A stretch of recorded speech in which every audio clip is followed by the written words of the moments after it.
সেই গণতান্ত্রিক আন্দোলনে শুধু ছিল না, নির্যাতন ভোগ করেছে, জেল খেটেছে, মামলা। আমি তার প্রতি শ্রদ্ধা জানাচ্ছি, সম্মান জানাচ্ছি এবং আল্লাহর কাছে প্রার্থনা করছি আল্লাহ যেন তাকে পেশ করে।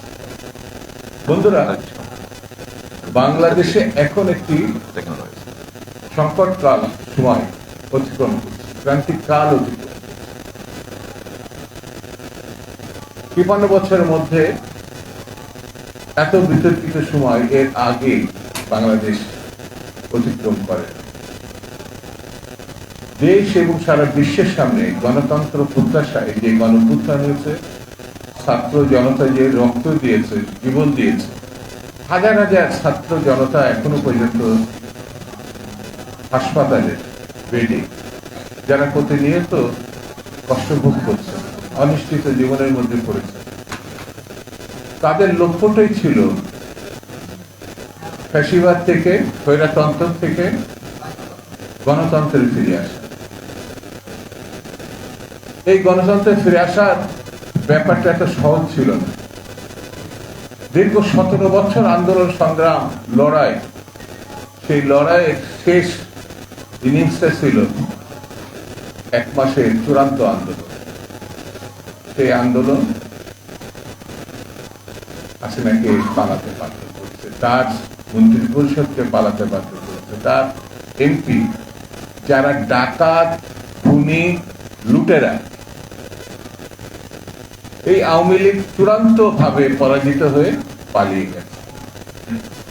এই পালিয়ে যাওয়ার মধ্যে দিয়েই গণতন্ত্রের সম্ভাবনা দেখা দিয়েছে। সেই গণতন্ত্রের উত্তরণের জন্য এখন খুব জরুরি হচ্ছে একটি নির্বাচন, জাতীয় সংসদের নির্বাচন।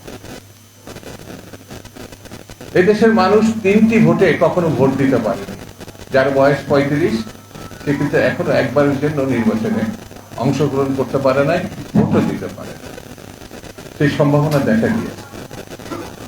নির্বাচিত সরকার আসলে জবাবদিহিতা থাকে, মানুষের কাছে তাকে যেতে হয়, মানুষের ভোট যেমন নেয় ঠিক তাকে অঙ্গীকার করতে হয়। সে অঙ্গীকার যদি সে পালন করতে না পারে, তাকে একজন দিতে হয়। সেই জায়গায় জাতীয় সংসদের নির্বাচনটা জরুরি। এই কারণে স্থানীয় বিষয়টি অগ্রগতি করতে হলে, এগিয়ে নিতে হলে, স্কুল বানাবো, রাস্তা বানাবো, মন্দির মসজিদ বানাবো, মানুষের জীবন ধারাকে আমি পরিবর্তন করে দেব, সেখানে একটি সরকার দরকার। একটা ইউনিয়ন কাউন্সিলের চেয়ারম্যান কোনো না কোনো কারো না কোনো শক্তির প্রত্যাশায় সে বসে থাকে। আমি তাকে নির্বাচিত করলে মানুষের সেবা সে দিতে পারবে এমন না। যদি তার গার্জেন না থাকে, গার্জেন মানে সরকার, সরকার মানে একটি নির্বাচিত সরকার। আমি সেই জায়গা থেকে সরে গিয়ে নিচেরটা শক্ত করলাম, কিন্তু তাকে হাতকে শক্তিশালী করার জন্য যে গার্জেনের দরকার, সেই গার্জেন সিলেক্ট করে দিলাম। এই জায়গায় এসে আমরা দাঁড়িয়েছি। বন্ধুরা, আমি চাই যে খুনিদের বিচার দ্রুতালয়ে বিচার হবে, সাজা হবে। সেই জায়গাটাও কোনো সময় আমরা লক্ষ্য করছি একটু ঢিলার ব্যাপার আছে। তবে সরকার উদ্যোগ নিয়েছে, বলেছে তারা এটা, আমি খুশি। কারণ আমরা এই সরকারকে সমর্থন করি, ডক্টর মোহাম্মদ ইউনূসকে সমর্থন করি। দেখবেন এক ধরনের বিশৃঙ্খলা তৈরি পরিকল্পিতভাবে চেষ্টা হচ্ছে। যদি বিশৃঙ্খলা হয়, নির্বাচন হবে। নির্বাচন না হয়, তাহলে ফ্যাসিবাদের উল্লাস আমাদের আবার হয়তো দেখার প্রয়োজন দেখা যেতে পারে।